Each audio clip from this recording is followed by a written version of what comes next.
Good day, everybody. This is Kevin Hogan, author of The Psychology of Persuasion, The Science of Influence, 22 other books that have been translated into 43 other languages. There are over 85 programs I've created at store.kevinhogan.com. Can you believe that? 85 programs, and almost all of them have 6, 12, or more CDs, up to 24. It's wild. Been busy over the years.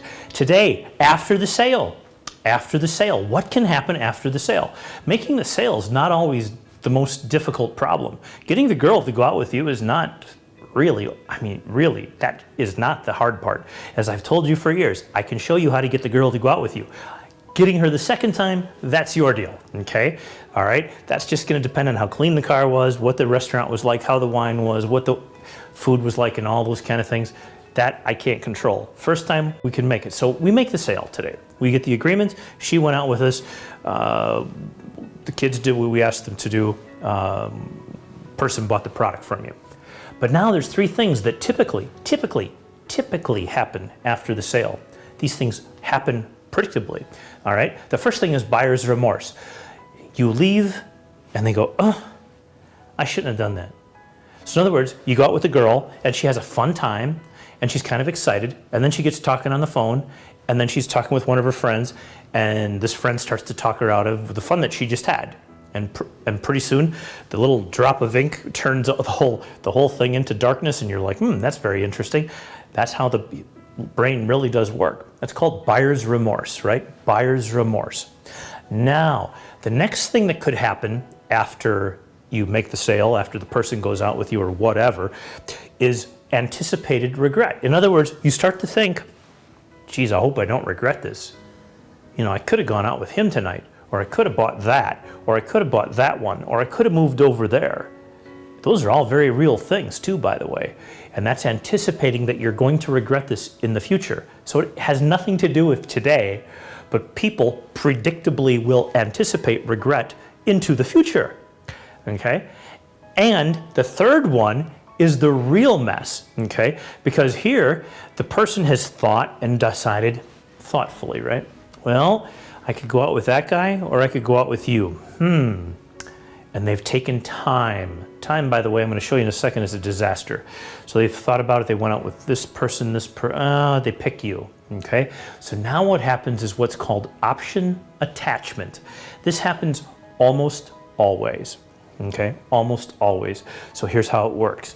Option attachment means the girl picks you, or you pick the girl, or however it works, but the person who did the picking experiences option attachment to the other person who didn't get picked, okay? So in other words, she broke up with this guy over here, or moved away from that town, and all of a sudden, you think in your brain everything is fine. But if you gave this person more than a few minutes to think about the decision, the person will develop option attachment. In other words, they develop strong feelings, because that's all that ever happens in most people's brains, for both of these things, whatever these things are. They could be dishware, it could be glasses, it could be coffee tables, games, it could be houses, could be a guy, could be a girl, could be anything.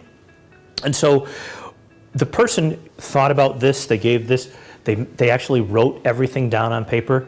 This is one of those things, don't ever encourage anybody to do this, okay?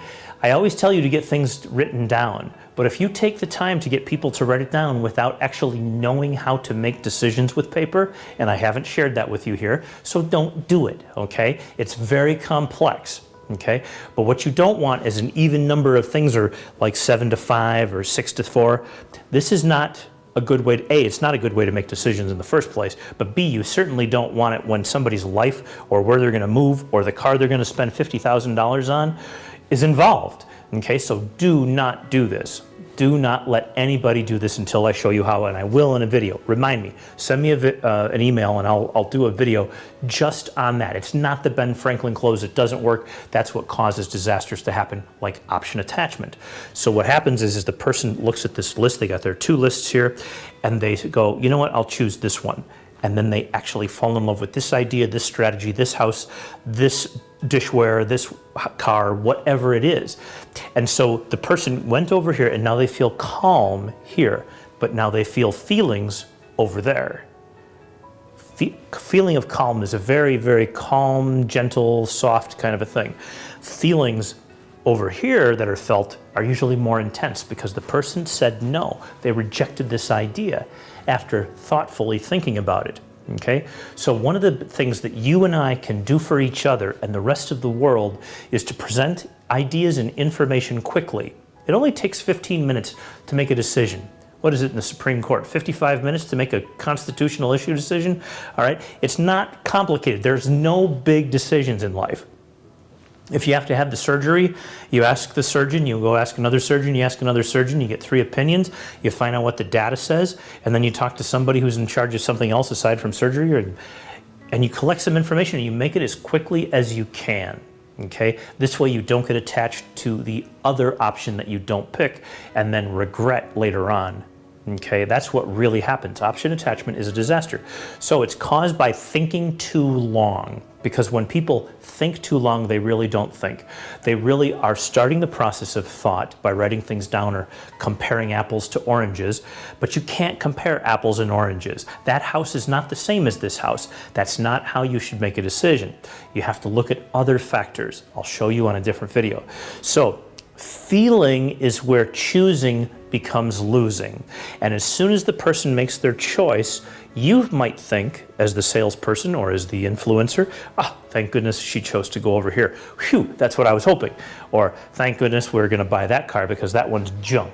Okay, just as soon as you do that, the person's going to begin to start to feel connected to the other idea that they did not do. This is option attachment. It's expected and it's caused by decisions that are not moved along. And if you don't move decisions along, and I mean quickly, if you let a decision go more than 48 hours, you've probably gone too far for most decisions, really. That's how powerful option attachment is. So the longer that you wait and don't give more information and ask for a decision now, like let's just do this now, okay? Let's move it along. We're intelligent people here. We have the capacity. We can always fix things later on, but let's just do this and then carry on with the next thing in life that matters. Faster decisions, less option attachment, less regret, less likely to have buyer's remorse also. So all of these things happen with quicker decisions, and there's no difference in the qualitative value of the decision. The decisions turn out to be about the same, 50-50, as to whether they're good or not. Cool? All right, guys, have a great day. I'll see you here next time.